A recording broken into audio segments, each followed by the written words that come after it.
Olá pessoal, chegamos a Eclesiastes capítulo 10, a partir do versículo 4. Tem muita coisa boa para o nosso coração e muitos conselhos práticos para a nossa vida, tá bom? Não saia daí, vamos à palavra de Deus.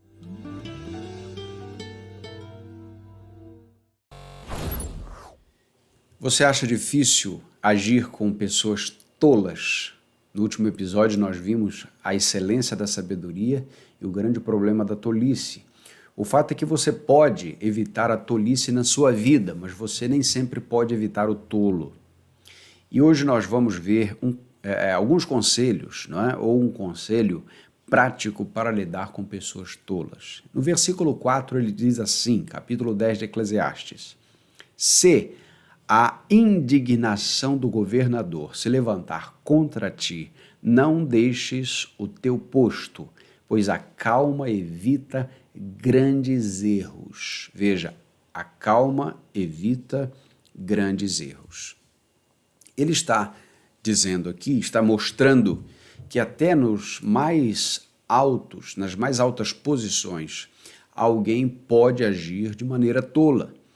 E ele, como um governador, como um rei grandioso de sua época, e de todas as épocas, porque Salomão foi um grande rei para todas as épocas, comparado, né, com outras épocas, ele vai dizer que sim, é possível que a tolice esteja até no trono, até no governo.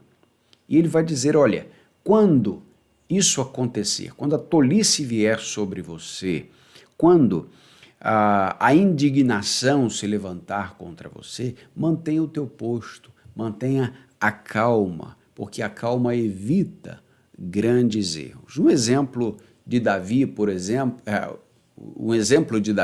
quando estava diante de Saul, e Saul era aquele tolo, não é?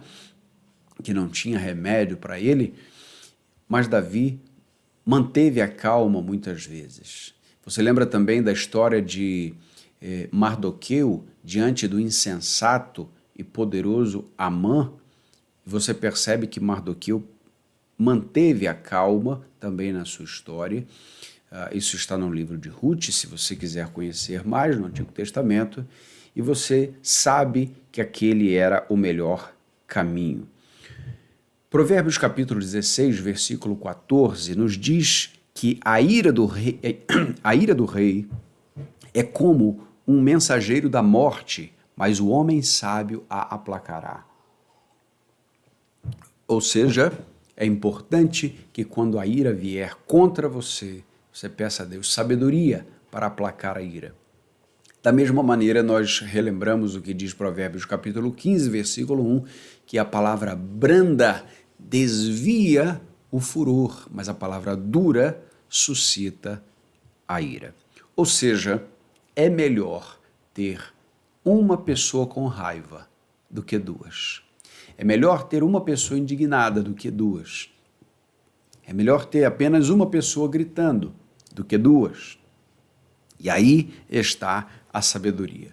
Isso é um bom conselho, por exemplo, para os funcionários que têm um chefe muito irritado e que gosta de gritar, ou estudantes que têm lá os seus professores alterados, ou quem sabe um filho que tem um pai muito irritado, ou esposas, não é, que tem aí os maridos, né? Cada esposa que tem um marido irritado, que às vezes fala demais, enfim. Você precisa manter a calma, não é? Quando esse tipo de coisa acontecer. Manter a calma, permanecer calmo, não é fácil, mas faz parte da estratégia de Deus para o nosso coração, para lidar com aquele tipo de raiva estúpida que vem contra nós. E o verso 5, ele diz o seguinte: há outro mal que vi debaixo do sol, semelhante ao erro cometido pelo governador. Olha só, a tolice posta em grande dignidade, e os ricos assentados em lugar inferior. Tenho visto servos montados a cavalo e príncipes andando a pé como servos. Bom, veja, num primeiro momento, numa primeira leitura, aqueles desavisados, lendo isto aqui, vão dizer, nossa, os pobres venceram, eles estão agora no governo e agora os ricos estão fora. Mas não é isso que ele está falando aqui, tá? Ele não está falando da injustiça, ele não está falando da desigualdade, ele não está falando do que se chama aí de opressão, não. Ele está dizendo o seguinte, há pessoas que se prepararam para o governo, que receberam o dom de Deus para isso, que foram designadas para isso e que têm competência para isso. E aqui, veja, estes que são qualificados, eles não podem ser depostos e preteridos, porque quando isso acontece e gente tola assume o posto, as coisas mais difíceis e ruins acontecem. Portanto, essa é a razão que ele traz esse conceito dos ricos, e ele chama de ricos, né, porque via de regra os que governam assim são, eles agora não podem governar, eles não podem instruir, porque alguns trabalharam para que eles fossem depostos e assumiram o lugar, e agora estes não sabem o que fazer. Isso é um grande problema, tá? E ele diz, e ele mostra aqui que esses que antes serviam, que eram servos, agora estão montados a cavalo, e os príncipes estão andando a pé. Ou seja, ele está falando muito mais aqui da inversão de valores, e está falando muito mais contra a esse espírito anti-hierárquico, não é, que nós temos hoje, do que de outra coisa, tá? Então é importante que a gente entenda que as inversões de valores são descabidas. Por exemplo, alunos não ensinam professores, não é? Nós temos aí hoje uma educação no Brasil que é nefasta, que é paupérrima e que não consegue passar adiante uma geração com mais informações e com mais sabedoria do que a anterior, não é?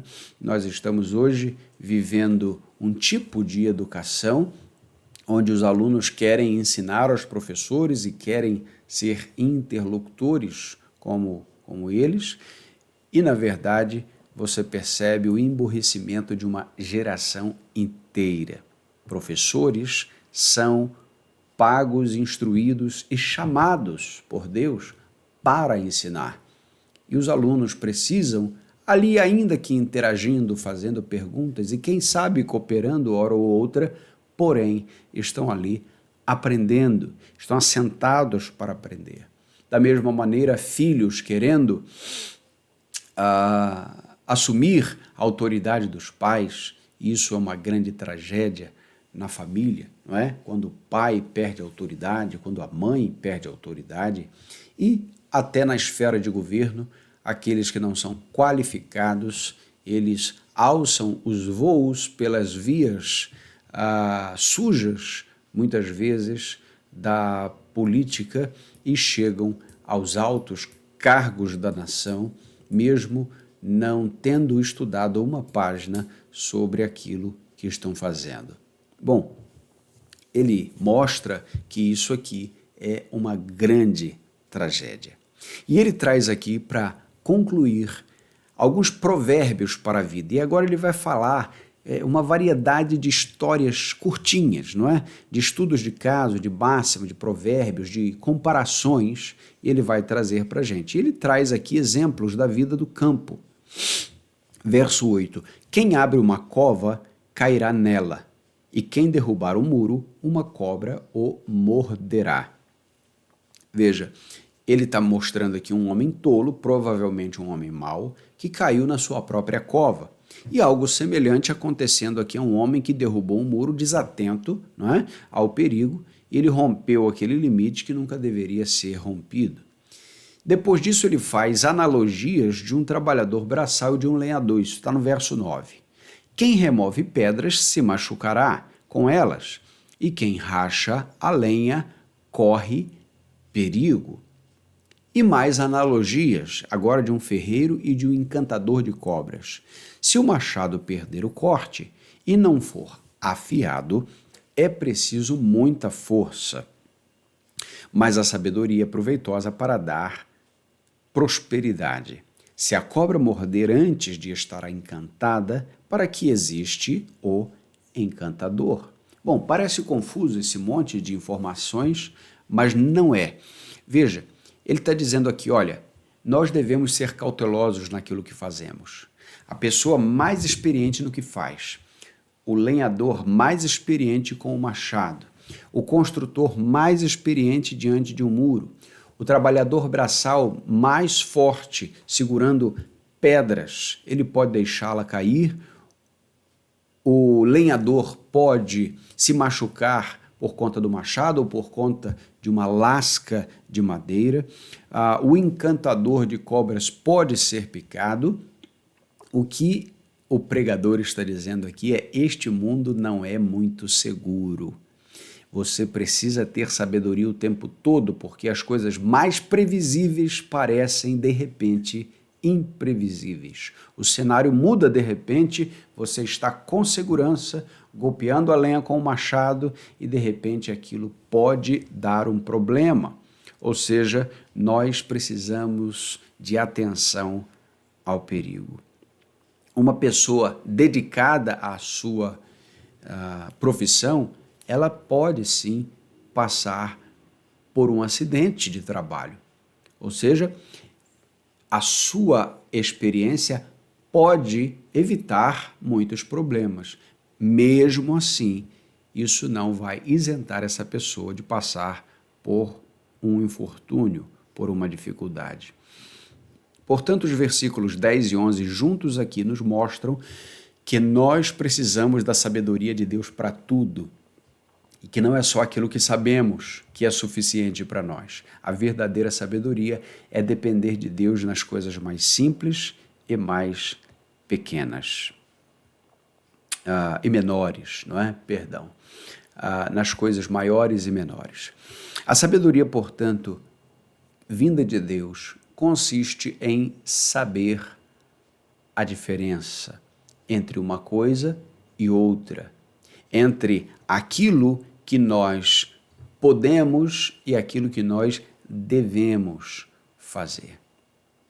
Finalmente, se você entende que alguém vem ao seu encontro com palavras duras, com falta de paciência, com indignação, mantenha calma. Esteja em paz, fique tranquilo. Se você estiver fazendo algo que você sempre fez, da mesma maneira, seguro daquilo, mesmo assim peça a Deus sabedoria, porque o mundo debaixo do sol é imprevisível nos seus resultados e nos infortúnios que nos trazem. Portanto, veja, nós precisamos de fato que o Senhor nos permita agir com sabedoria. A sabedoria do alto, a sabedoria que a sua palavra confere ao nosso coração. Peça a Deus, mantenha calma nas respostas, seja direto, seja simples e olhe para Cristo Jesus. Cristo é aquele que fez o maior de todos os trabalhos. As suas mãos ensanguentadas, assim como seus pés e todo o seu corpo. Foi o trabalho que nenhum de nós poderia fazer. Qualquer um que subisse na cruz seria apenas mais um amaldiçoado.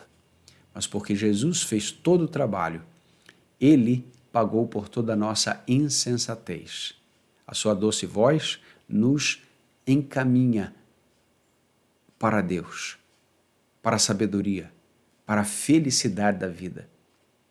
E sabemos que ele está no controle de todas as coisas e ele não erra.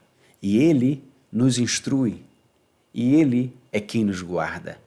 Olhar para Cristo é ter segurança de que ele está no controle. E mesmo diante de grandes adversidades, ele caminhará conosco, nos dando a paz do coração. Que Deus te abençoe. Que a graça de Deus sobre sua vida seja derramada através dessa palavra. Vamos orar. Meu Deus, obrigado pela tua palavra.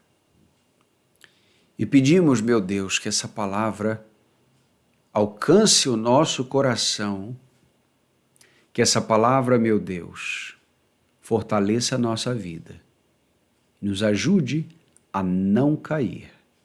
Dá-nos, Senhor, desta graça, em nome de Jesus. Amém, Senhor. Que Deus te abençoe. Até o nosso próximo episódio. Fiquem na paz, gente.